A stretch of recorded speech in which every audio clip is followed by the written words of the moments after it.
بس اس کو غسل دے دیا، آرام آخری آرام گاہ تک پہنچا دیا سنت کے مطابق، بس کافی ہے۔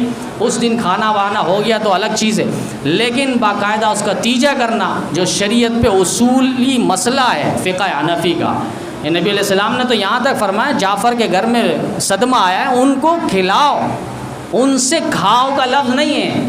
طعیمہ یطعم اس کا معنی کھانا، اور اطعم یطعم اطعام عربی میں اس کا معنی کھلانا، کھانا اور کھلانا دونوں میں فرق ہے۔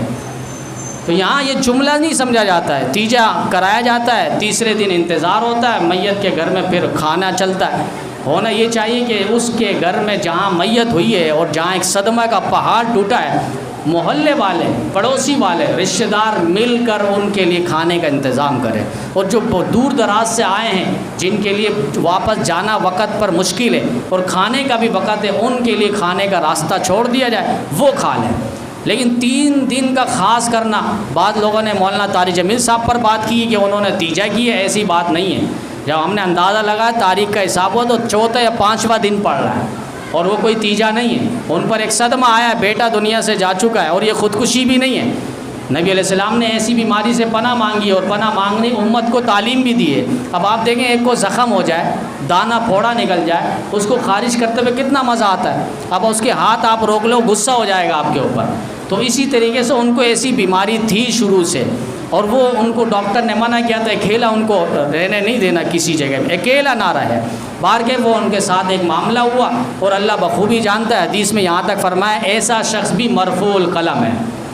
مرفوع ایک بچہ ہے، گناہ ہو جائے بچہ ہے، اس کے اوپر کوئی وہ نہیں ہے کہ فرشتہ لے کر بیٹھا ہے اس کے گناہ لکھ رہا ہے۔ پھر کوئی بھول سے کھا لیا، روزہ رکھ کر بھول کر کھا گیا، پی گیا، اس کا بھی روزہ نہیں۔ ایک ہے تو خطا کر کے کھا، مثلا وضو کر رہا ہے اور وضو کے دوران اس کو یاد ہے میرا روزہ ہے، اب وہ کلی کرتے کرتے اچانک غلطی سے حلق کے اندر پانی چلا، یہ غلطی ہے، بھول نہیں ہے۔ غلطی پہ روزہ ٹوٹ جائے گا، بھول پر روزہ نہیں۔ ایک پتہ ہی نہیں ہے، پہلا دن ہے روزہ رمضان کا، اب وہ جس طرح پیچھے روٹنگ پہ وہ کھانا کھا رہا تھا دوپہر میں کے ٹائم پہ، اب وہ پہلا دن تھا، اس کو معلوم نہیں، وہ کھانا کھانے بیٹھ گیا۔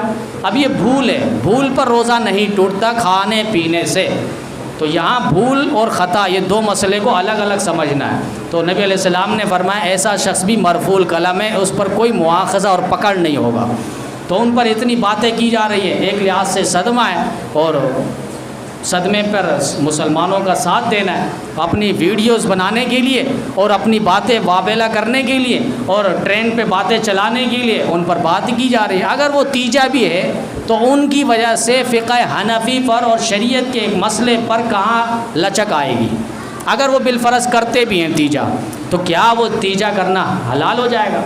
تحفۃ الہند کے اندر مولانا عبید اللہ جو پہلے ہندو تھے، ہندو مذہب سے ان کا تعلق تھا، انہوں نے کتاب لکھی ہے تحفۃ الہند، اور ان کے باقاعدہ تفصیل کے اندر انہوں نے بات کی ہے کہ ہندو جو ہے وہ تیسرے دن اپنے پنڈت کو بلاتے ہیں، اور تیسرے دن کو سرداہ کہتے ہیں، اور اس دن وہ باقاعدہ کھانے بنے ہوئے چیزوں کو سامنے رکھتے ہیں اور اس پہ کچھ پڑھواتے ہیں، وہ کھانا لے جاتے ہیں۔ آج ہمارے مسلمانوں میں بھی یہ کلچر ہے، تیسرے دن وہ باقاعدہ مخصوص کھانے لاتے ہیں تشتری کے اندر، اور اس کے چادر چلاتے ہیں اور کچھ پڑھتے ہیں، پھر قاری صاحب وہ وہاں سے وہ کھانا لے جاتے ہیں۔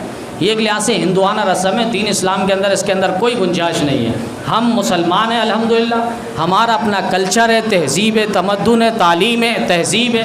ہمیں نبی علیہ السلام نے وہ دین دیا ہے جو پورے دین پر غالب ہے، ہمیں کسی اور مذہب کی طرف پلٹنے کی ضرورت نہیں۔ ہماری اپنی شناخت ہونی چاہیے، ہم چل رہے ہیں ہمارے کو دیکھ کر پتہ چلے اسلام والا آ چکا ہے، ہم بیٹھ رہے ہیں ہمارے وضاقتہ سے پتہ چلے، ہماری تہذیب سے، تربیت سے، تعلیم سے، ہمارے شناختی کارڈ سے نہیں، ہمارے پاسپورٹ کے اس خانے پہ جس پہ مذہب کا نام اسلام لکھا ہوا ہے وہاں کھنگالنے سے نہیں کہ ہم مسلمان ہیں، ہمارا سر تاپا بتا رہا ہو، ہمارا وجود بتا رہا ہو کہ ہم لوگ مسلمان ہیں۔